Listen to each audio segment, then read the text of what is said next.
লাউ তরকারি। হ্যাঁ হ্যাঁ লাউ ভালোবাসি।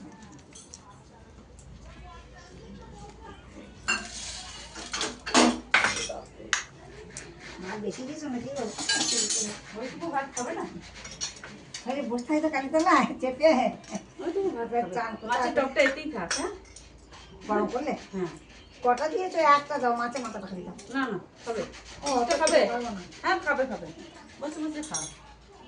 আমার বাড়িতে বসে বসে খাও আস্তে আস্তে। ঠিক আছে, তুমি আজকে আমাকে আমি বলছো খাবার না। দিতে যেতে পারলাম না, হ্যাঁ। শরীর খারাপ বললাম না। এই তো বসে বসে এটা খাও। আমার কপালে ছিল, দেখা হলো তোমার সঙ্গে। হ্যাঁ খাও। তোমরা খেয়েছো? হ্যাঁ আমরা খেয়েছি। বেশ। দেখো লাউ তরকারি খেয়ে ওদের। তুমি রান্না করেছো না? ভালোই সেবারে খেয়ে না, ভালোই তো ভালোই সেই। খাও।